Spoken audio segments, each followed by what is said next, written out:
Welcome to a digital dojo, where the ancient art of Python collection management transform your coding from good to exceptional. Unravel the secret of lists, tuples, sets, and the versatile dictionaries.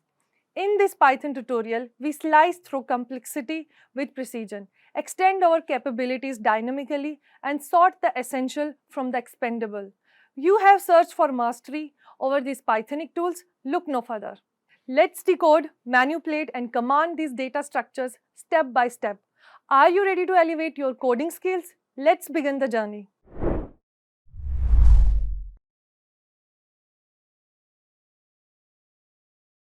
Now that we have at least defined one list, let's get another list defined and start doing some application of that.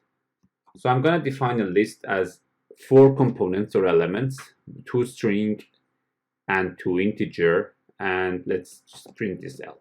So it's going to give me India, 23, 6, and Mumbai in a square bracket. You can also have nested lists.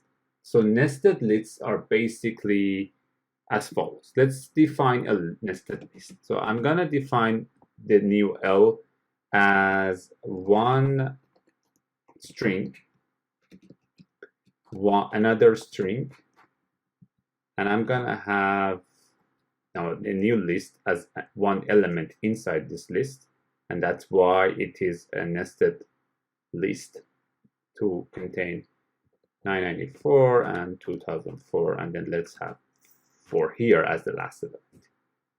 Let me just print that. So this is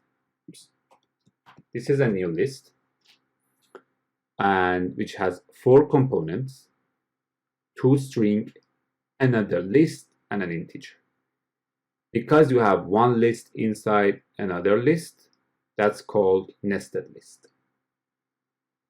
Let's start using some of the tools that we have on the list to access components. Very much like strings, you can use indexing, both positive and negative, to access elements of a list or a nested list. You can use positive indexing, which starts from 0, basically from left to right, or negative indexing. So if I want to just access or extract the first element of the list, I can just use L0. It's going to give me chemistry. I can do L1 or L2, let's say. So it's going to give me the third element, or index 2, which is a list. You can also use negative indexing to access, let's say, the last element, or the one next to the last, like this. So if you want to access a nested list component, you can do L-2, and then inside that, let's do 0. So it's going to give you the first component of the list inside that list. So basically, we just have learned how to extract elements of a list by indexing.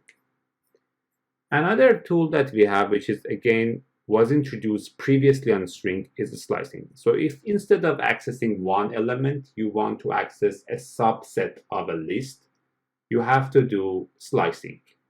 Slicing is basically, you're going to tell the Python interpreter that you want to access elements 1, 2, but not the 3, right? That's how we do it, right? So you do 1, 3, which means that you want the second element and the third element. So it's going to give you biology and the nested loop.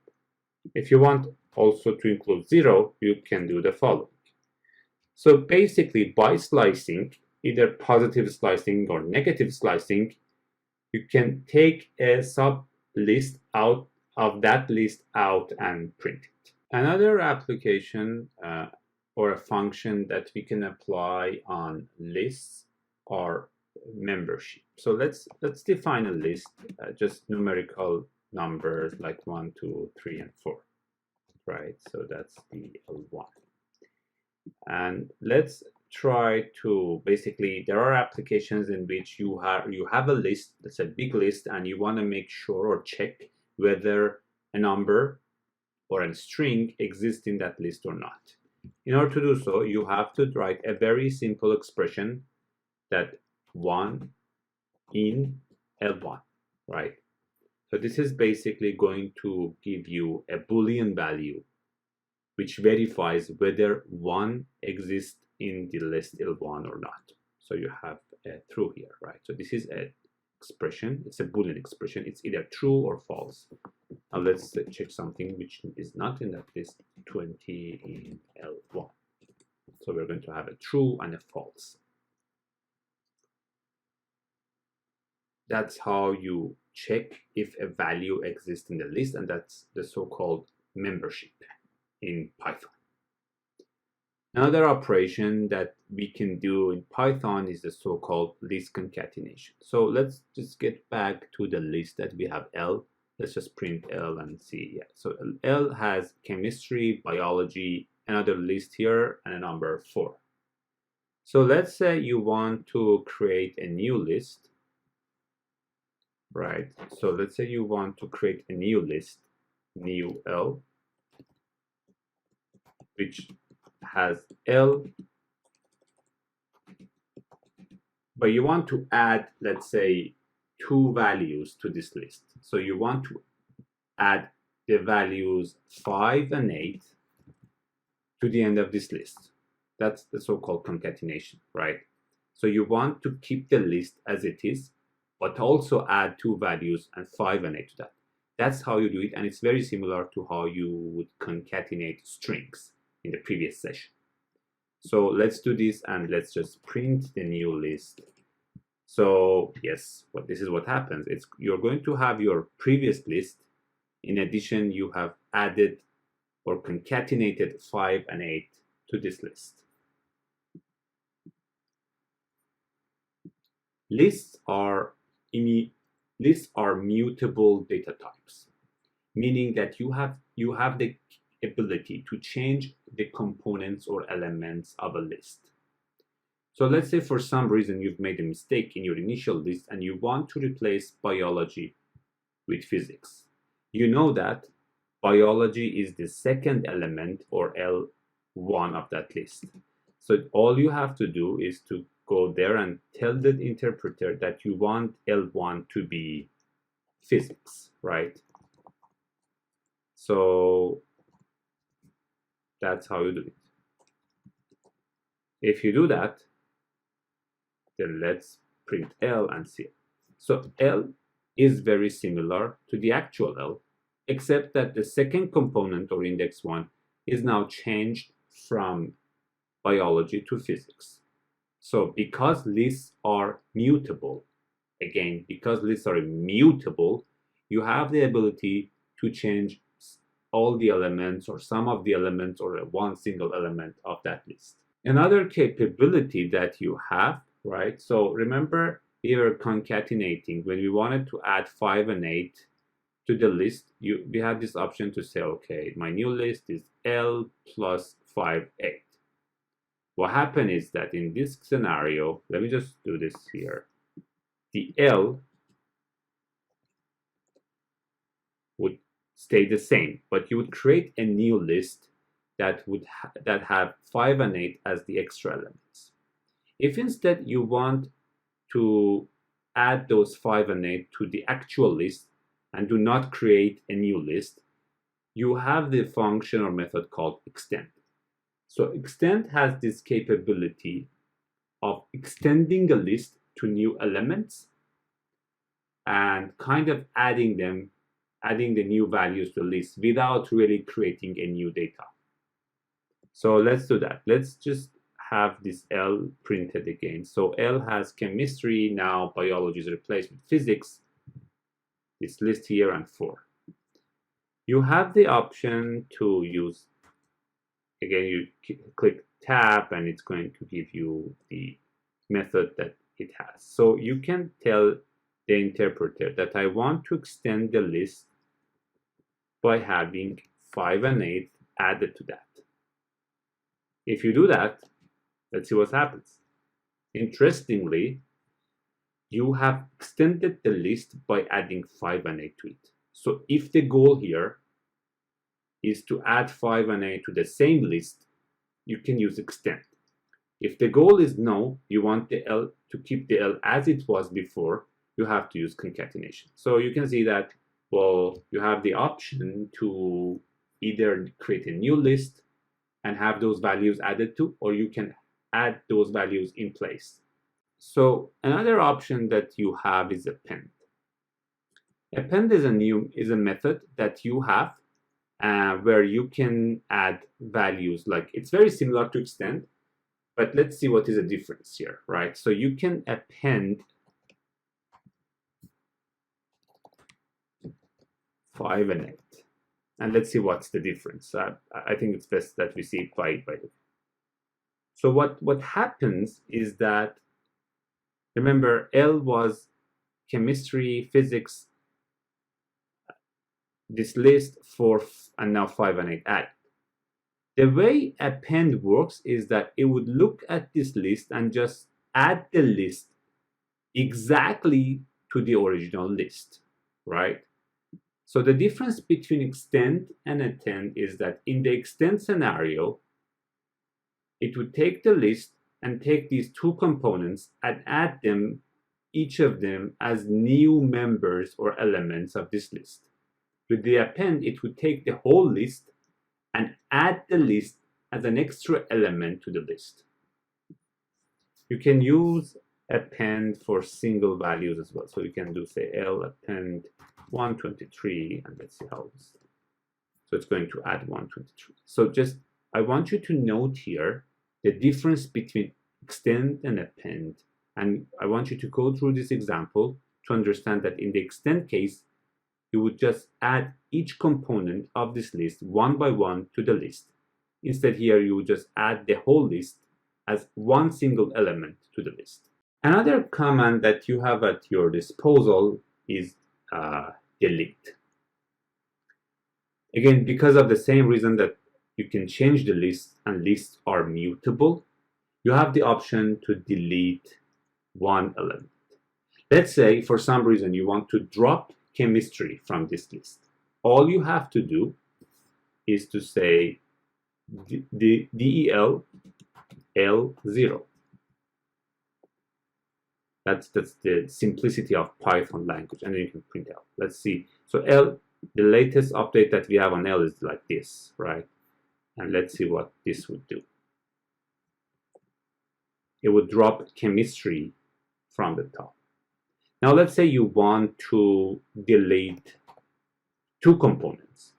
So let's say you want to delete the first element, now it's physics, and then the second element, but not the third. If you do this, you have dropped physics and you have dropped this nested list from the list. So the list starts from 4, 5, and so on and so forth. We can also use the pop function to get the last element of a list. Let me define the list as like this. So L is chemistry, physics, another list, 4, 5, and 8. If I do L dot pop, it will give me the last element of a list, right, which is 8. So it will pop out the last element of a list. And if I then print L, here, I can see that 8 is no longer there. So it will pop the last element out, and the list would be the rest of the elements minus the last element which was taken out. Another component to use here, another function or method to use here is remove. You can remove one element of a list. This is how you use it. You said you print the name of the list and then remove. And then you can say physics, right? You can say that I want to remove the physics here from the list. If you do so, you've already popped out the 8. So what is left is this one. And then when you remove physics from the list, that's what you have. So you can see that you can use delete or you can use remove to take out and remove elements from a list. Now, sorting is one of the important applications that you want to apply to the list. For many reasons, you may have a list of numbers and you want to have them sorted. This is how you sort a list. So let me define a list as 32, 24, 1, 3, 8. This is a list that I have defined. So there are two ways to basically sort a list, and we want to talk about them. So one way is that you'll say L, and then you call the sort function on the list. If you do that, let's see what happens. And then you print the list. So you can see that if I call sort on the sort function on the list, I have the list sorted in ascending order. If you want that order to be descending, you have to do the following. You have to print L dot call the sort function. Inside the parentheses, you can specify different parameters. Again, if you click tab, it will give you all the options that you have. There are lots of them, obviously. And there is one option here that you can use. Let's find the reverse option. And then you can say, you can mention that you want true. If you do so, then the L is sorted in the descending order.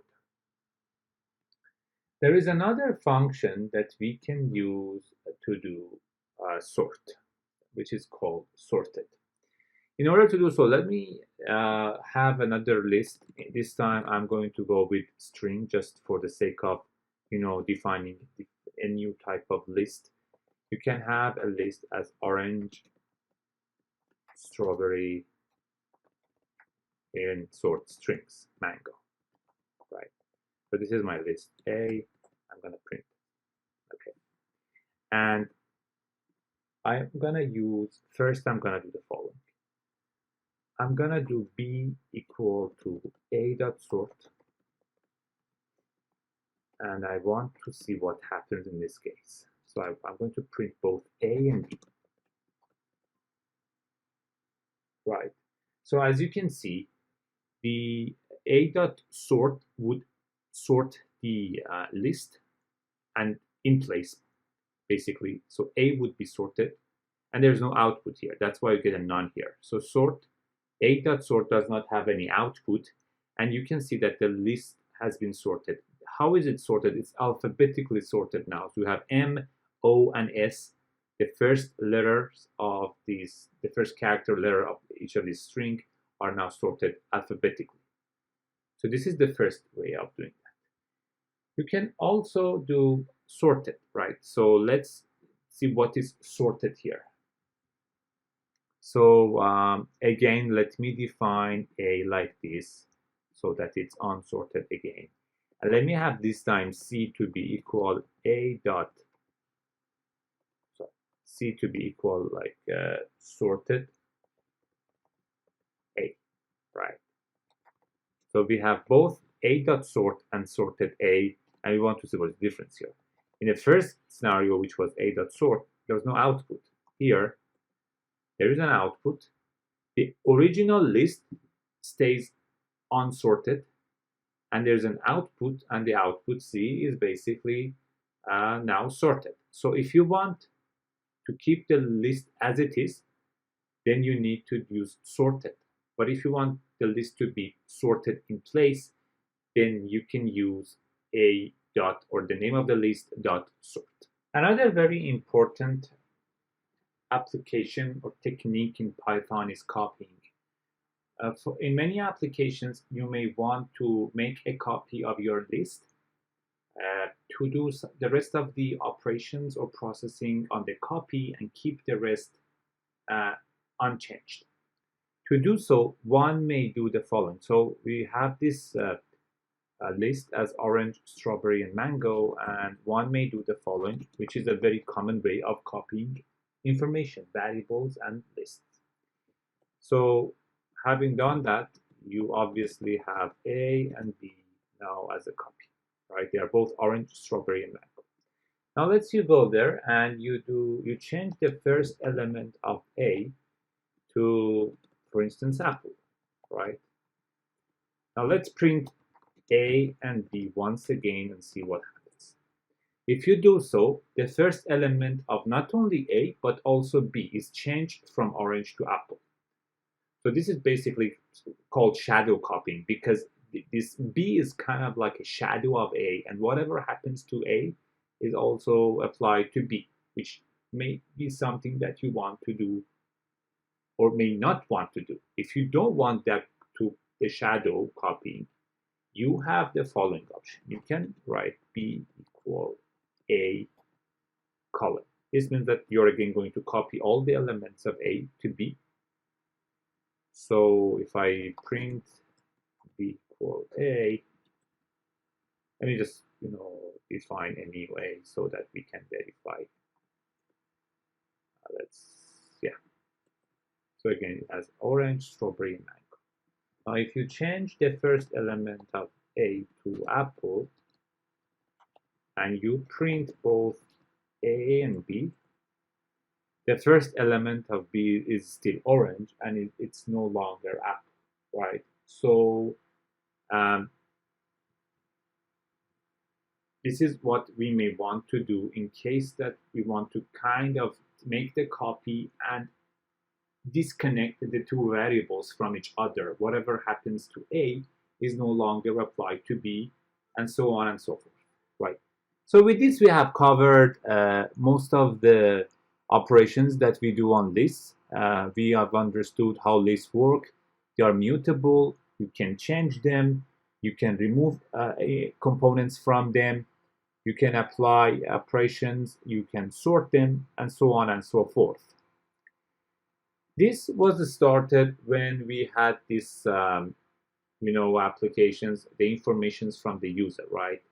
The goal was, okay, I want to store the name, number, and a unique randomly generated number for each customer. So you put them in a list, and of course you can do a lot of things with that as we discussed. Sometimes you may want some of the information to be kept unchanged. You want them to be actually immutable. So in order to do so, we have another data type which we call tuples. Tuples are very similar to lists in a sense that they can also carry ordered sequence of mixed data, but they are immutable.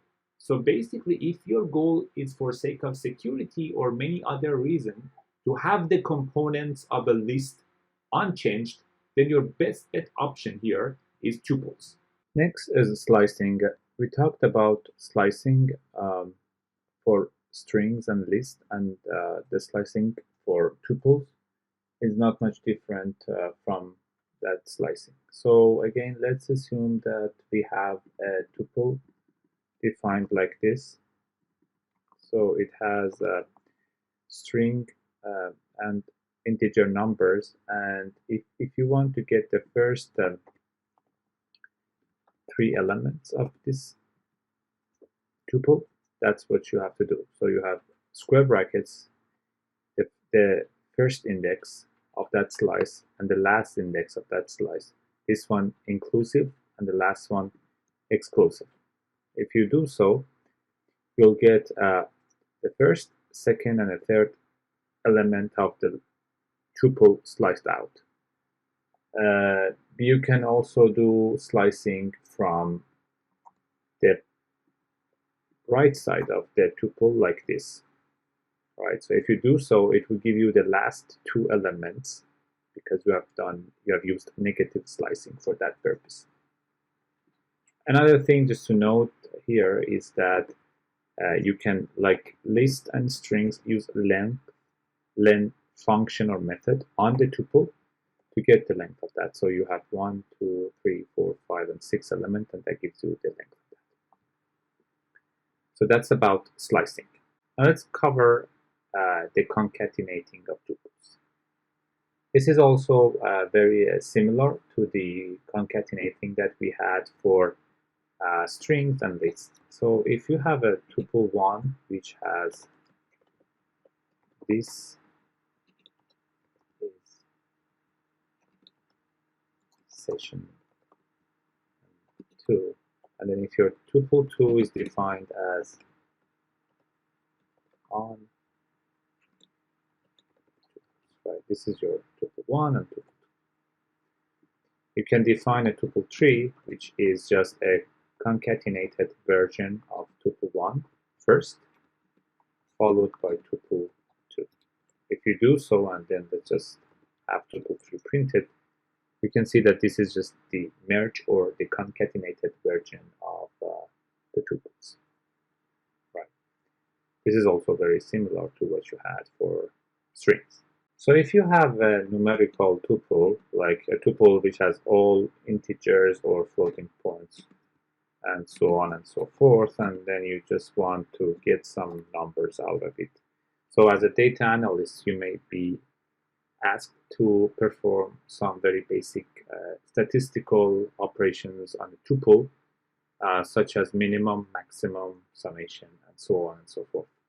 For that purpose, what you have to do is that Python, as a language, would give you the methods and tools at your disposal to apply them to most of the data types and data structures, one being the tuple. So if you run the min function and you see that the color of the text turns into green, what is a legal syntax? Then t, it will give you -1. Same goes for max, that has to got 10 printed, and if you had the summation here, you would do something, right? So this would do all of that. If instead your tuple has strings, for instance, in addition to numbers, and then you ask this to do min of t, it would throw an error for you telling you that you had other stuff but integers in your tuple, so that the interpreter cannot find a minimum. So it is at least smart enough to tell you that there is something going wrong with the tuple that you have defined in the first place. If you've made it this far in the video, give us a like, a share, subscribe, hit the bell icon, tell us what you want to learn next in the comments, and then wait. Or skip the wait and become a data scientist in just 12 months with the Executive PG program in Data Science from IIIT Bangalore, powered by upGrad in collaboration with experts from Meta, Myntra, and LinkedIn. Over 20,000 working professionals from over 65 batches have already done this course. Now, back to the video. The major difference between the tuples and lists are the immutability of the tuples. So lists are mutable, tuples are not. So now let's just define a simple tuple as we've been doing so far, like this. So this is a tuple you have, and let's just print it. It says USA 4.3 Disco 7.5. If you want to change, let's say, disco to hard rock, what you may have done without knowing that tuples are mutable is that you would say, okay, change the fourth index, or T3, to hard rock for me. The moment you execute that block of code, it would throw you out a type error telling you that tuples are the type of objects that does not support item assignment. That's basically, in other words, telling you that tuples are immutable. I cannot do that. How should we do that? The solution is to use a combination of concatenation and slicing. We have to define a new tuple. We have to slice out the first 3 component or element of tuple T. We have to skip the third one, which is disco, and we have again to slice out the 4th component and above. Here, we have to have a hard rock, one single element type of tuple that we have defined above, like this. So basically, we are concatenating 3 tuples. 2 of them are sliced out of the original tuple, and the one in the middle, we just define it ourselves. Let's have this printed. So we are going to have USA 4, 3, now hard rock, and 7.5. So the tuple T is there as it was. We haven't changed it because we cannot. But we have defined a new tuple, and we have defined it such that it looks like the original tuple T with this code replaced with hard rock. Next topic is to do sorting a tuple. This is again very much similar to what we've done with the list, but with the only difference here that we cannot do in place sorting like we had for list. So remember, for the list, if you go back, you remember that we talked about two types of sorting. One is to create a new list, which is the sorted version of the original list, and the second one was to do in place sorting of that list. You cannot do the second here because tuples are immutable. So all we have to do here, all we can do here, is that we should define T like it is right now. Let's just print this T. We have to call sorted as a function.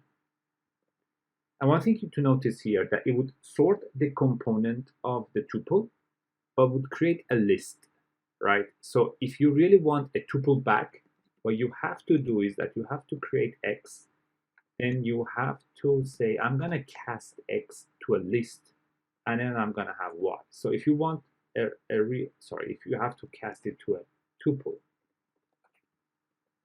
So if you really want a sorted tuple back, you have to use sorted. It would create a new data structure, which happens to be a list, as I printed. And if you really want a sorted version of that tuple, you have to do a casting to a tuple. So this is sorting a tuple, and unlike list, you have only one way to sort a tuple, and that's to create an additional data structure and have the sorted tuple saved in that additional data structure. We talked about nested lists, so we have the same concept, which is called nested tuples.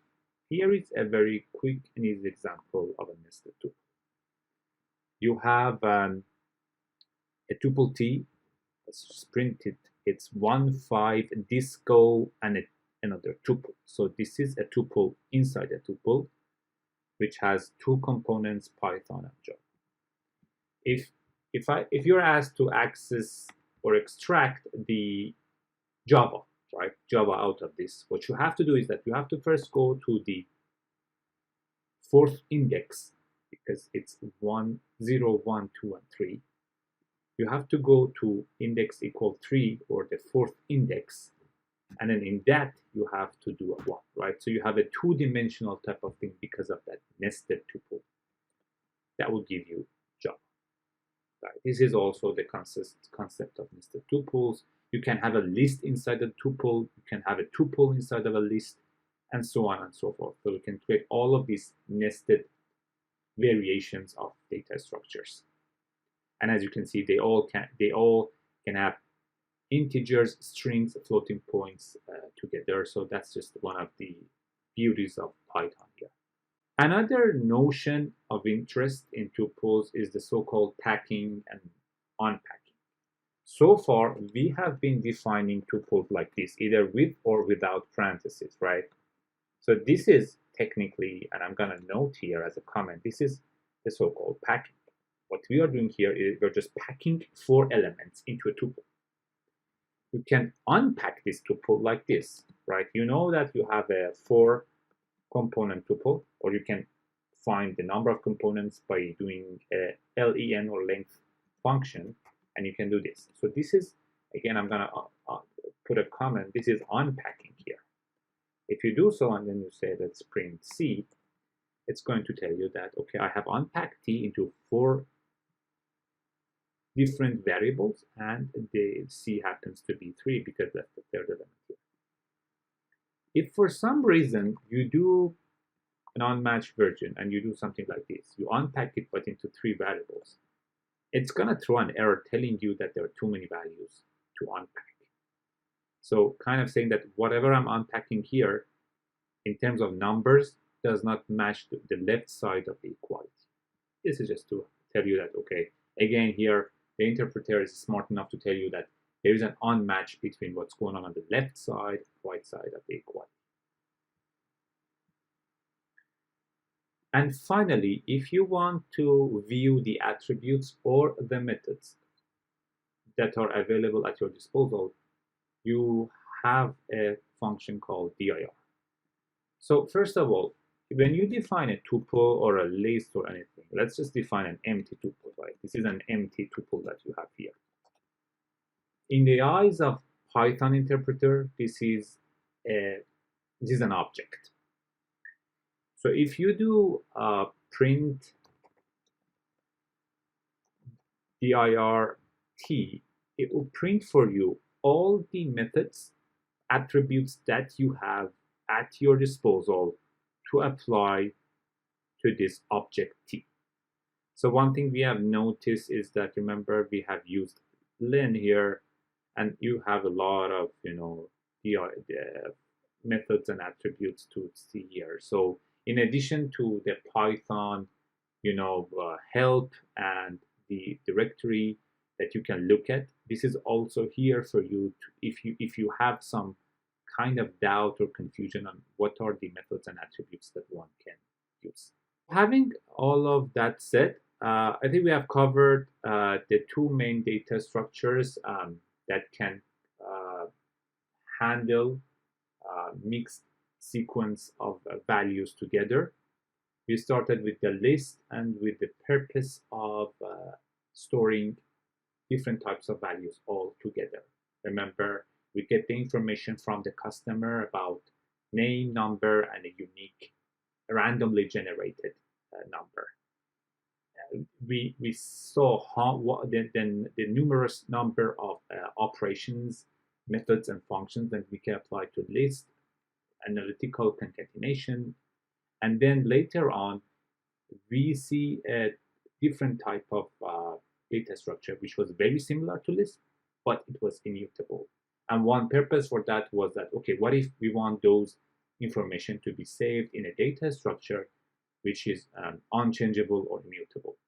And that our best bet is a tuple, which is just the immutable version of a list. So far, we have covered list and tuples. It's time to introduce and get over the next type of data structure that we have, which are sets. Let's get our hands dirty on how we can define a set and what types of operations we can run. So this is let's define L like this, and as we know, this is a list, right? Okay, because we have comma separated in square brackets. Okay, how would you define a set? You do something like this. Let's define a variable called set underscore L, and let's cast this list to a set, and then type this set underscore L. Okay, so sets are comma separated, but they are inside like a curly bracket. So as remember, just a recap, lists were in comma separated in the square bracket, tuples are comma separated in parentheses, and sets are inside curly brackets. And let's have this type just for peace of mind. This is a set. Okay, so far we have defined a set. You can apply the length function on the set to get the length of a set, like lists and tuples. And yeah, okay. So let's and one thing that you now notice in this set is that this duplicate 5 has been removed. So you have all unique values here, and there is no duplicating there. But order doesn't matter. As you can see, the set is already ordered. And you see in the first list, I have 1, 3, 2, 4, 5. You have 1, 2, 3, 4. So it's sorted, but the order doesn't matter. And also you cannot index. Just to get a clarification that if I am looking for the first index, oh, sorry, let me just do that on set L, right? It's going to throw me an error and says set does not support indexing. So that's the only thing that kind of looks like a shortcoming. Maybe it is not actually when you are delved deeper into most of the application. But sets, they're very fast there to search within, but they do not support indexing because actually order doesn't matter and they're really sorted, right? It's the moment that you cast the list to a set, it becomes sorted. All right, let's start by defining a set without now kind of from scratch, because this one like a casting. Okay, so I'm gonna define A, it's comma separated and inside a curly bracket. So this is a set, it has 1, 2, 3, 4, and 5. You can add elements to this set, and this is through add. Remember that was true. You were using append for list. Now we have to use add for sets. I'm gonna add a string Australia just for the sake of, and I'm gonna print. So you have 1, 2, 3, 4, 5 Australia.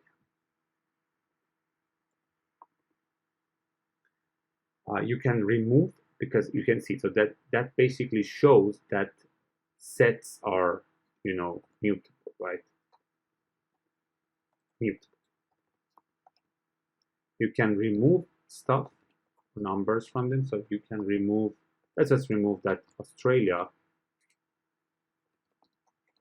and then see how it looks like. Australia is removed. You have 1, 2, 3, 4, 5 back. Let's get our hands dirty on how we can define a set and what types of operations we can do on that. So this is let's define L like this, and as we know, this is a list, right? Okay, because we have comma separated in square brackets. Okay, how would you define a set? You do something like this. Let's define a variable called set underscore L, and let's cast this list to a set, and then type this set underscore L. Okay, so sets are comma separated, but they are inside like a curly bracket.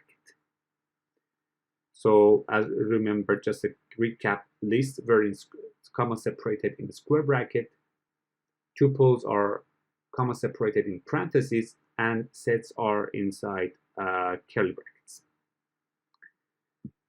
And let's have this type just for peace of mind. This is a set. Okay, so far we have defined a set. You can apply the length function on the set to get the length of a set, like lists and tuples. And yeah, okay. So let's and one thing that you now notice in this set is that this duplicate 5 has been removed. So you have all unique values here, and there is no duplicating there. But order doesn't matter. As you can see, the set is already ordered. And you see in the first list, I have 1, 3, 2, 4, 5. You have 1, 2, 3, 4. So it's sorted, but the order doesn't matter. And also you cannot index. Just to get a clarification that if I am looking for the first index, oh, sorry, let me just do that on set L, right? It's going to throw me an error and says set does not support indexing. So that's the only thing that kind of looks like a shortcoming. Maybe it is not actually when you are delved deeper into most of the application. But sets, they're very fast there to search within, but they do not support indexing because actually order doesn't matter and they're really sorted, right? It's the moment that you cast the list to a set, it becomes sorted. All right, let's start by defining a set without now kind of from scratch, because this one like a casting. Okay, so I'm gonna define A, it's comma separated and inside a curly bracket. So this is a set, it has 1, 2, 3, 4, and 5. You can add elements to this set, and this is through add. Remember you were using append for list. Now we have to use add for sets. I'm gonna add a string Australia just for the sake of, and I'm gonna print. So you have 1, 2, 3, 4, 5 Australia. you can remove, because you can see, so that basically shows that sets are, mutable, right? Mutable. You can remove stuff, numbers from them. So you can remove, let's just remove that Australia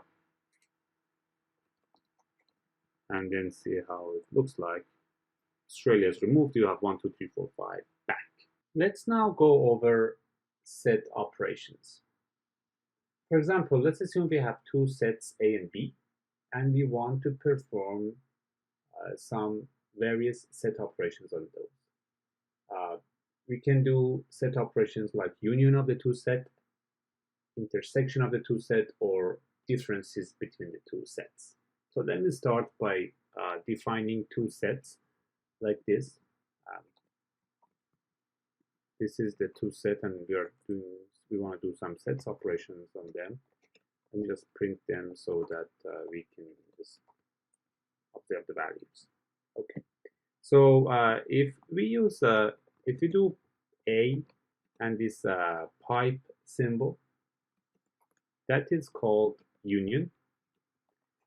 And let's see what is the output. The output is basically the union of the two sets. So it has all the elements that are either in set A or in set B.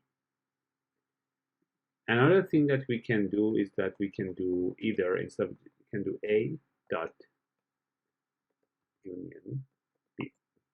This would also do the union of the two sets for us. So again, union, as you can see, it contains all the values that are either in A or in B. We can do intersection of the two sets, which basically, so that is intersection. So these are the values that are both in A and B. That's the logical difference. Union are the values that are either in A or in B. Intersection, on the other hand, are the values that are both in A and B. So that shows what values are both, or does exist in both A and B. Like the union, you can also use the method intersection and get the same set of 2 and 4. The output of both of the operations is a set. You can do difference operation. So if you do print A minus B, and these are the type of operations that are applicable only to sets. That's why we haven't talked about those in lists or tuples. So this is going to do the difference, right? So this is looking at A and taking out all the values that are in B from A, right? So you have 0, 2, 4, 6, 8. From the values in A, 2 and 4 exist in B. So if you take those out, you are left with 0, 8, and 6. And again, very much like union and intersection, you can do A with difference B, right? And you can just get the same sets out. Finally, there is something called symmetric difference. So symmetric differences technically are the items that are either in A or in B, but not in the intersection of A and B. So if you want to get all the union items and take the intersection out, that is what symmetric difference would do for you. So if you do A hat B, this is what it's going to print 0, 1, 3, 5, 6, 8, which is basically the union values when the intersections are taken out. So if you remove 2 and 4 from the union, you are getting the symmetric difference. So that is called symmetric difference. And technically, these are the items that are either in A or in B, but are not in A and B.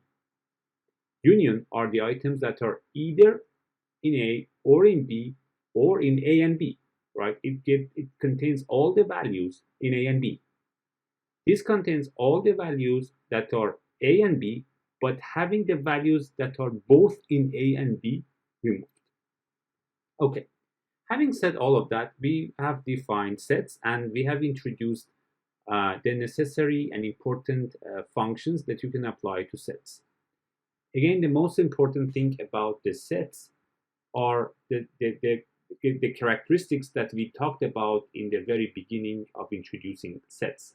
Sets are unordered mix of data types that are very fast to search within, and they're also mutable.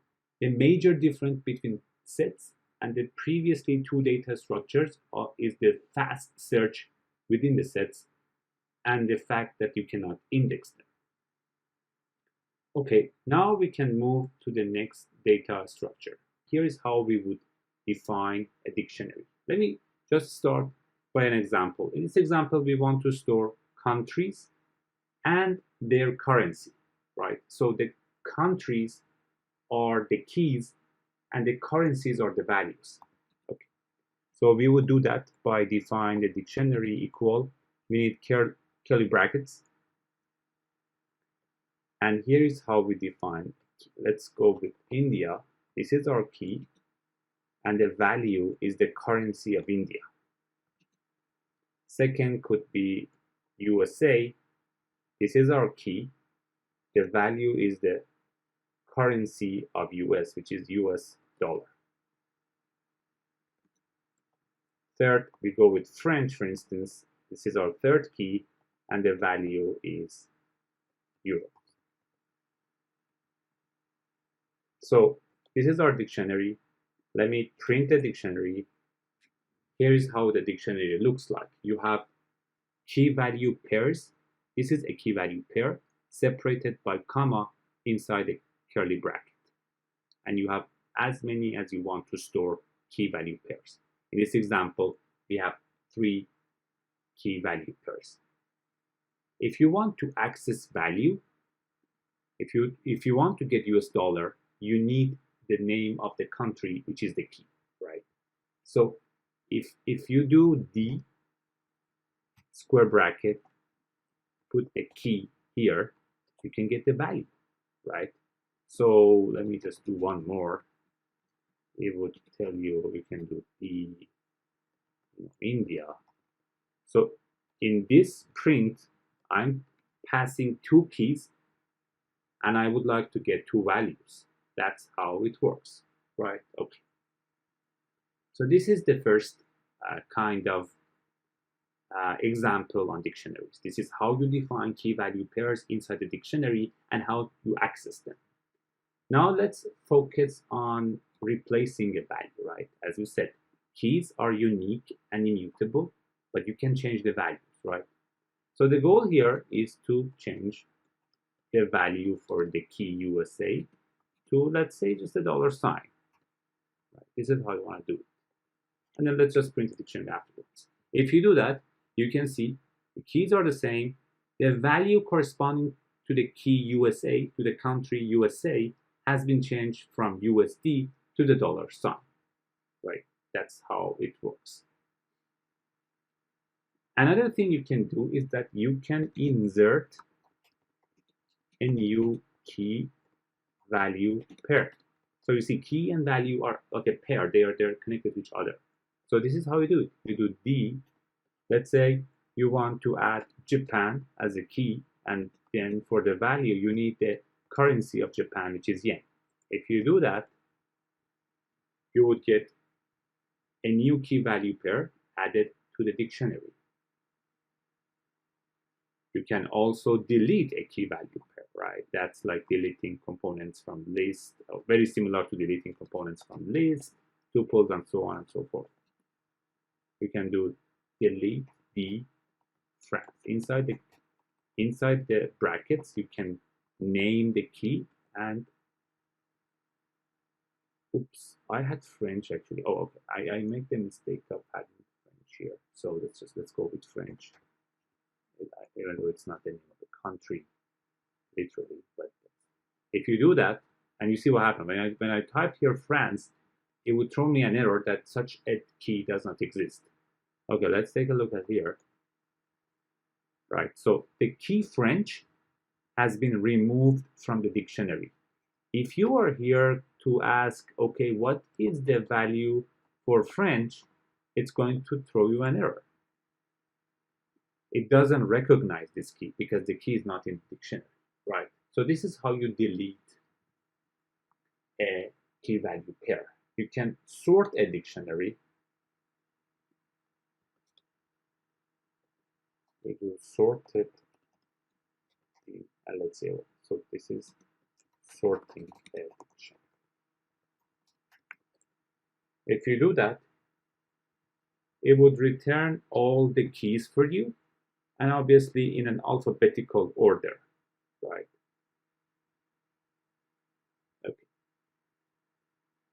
Now let's define the same dictionary again. Now this time I'm going to use France to be more accurate. So this is like, again, okay, I've just defined the same dictionary over. You can extract all the values of this dictionary. If you want all the values, this is how you would do it. You type d dot. Again, you can type here, and this is basically, you see a limited list here, values, and you need this parentheses. It will give you a list of all the values in that dictionary. You see, it even has the name of dict values. So it will tell you that the keys, the values you have in this dictionary are Indian rupee, US dollar, and euros. You can extract all the keys in the dictionary as well. Tell you that I have India, USA, and France as keys in my dictionary. So these are the ways to sort, extract values, and extract keys from a dictionary. And again, remember, dictionaries are to store key value pairs. They're good for accessing a value by reaching out to the index or key. You can also update a dictionary value key, right? So let's say you want to go, you want the dollar value, the USD, to be changed with $sign. What we did before was that we just update, replace a value by accessing a key. We can also use update. So what's gonna happen here is that it would just do the same thing for you by accessing the key and replacing the value with the new suggested value. So with this, we have covered the fourth data structure in this session. We have started by an example in which we want to bundle multiple values together. We introduced lists, tuples, sets, and finally dictionary, each of which has its own characteristic behavior such as mutability, immutability, indexing, fast search, and whatnot. I hope you have enjoyed this lecture, and we are going to move to the next session. Thank you. As our code compendium closes today, we leave the structured world of Python's lists, tuples, sets, and dictionaries, each a powerful ally in your programming quest. From the versatile lists to the immutable tuples, the unique sets, and the indispensable dictionaries, we have traversed the landscapes of data with precision and skill. Continue to explore, experiment, and excel. Until our next digital rendezvous, keep coding, keep refining, and remember, your journey in Python is only just beginning. See you in the next module where your secrets of Python await.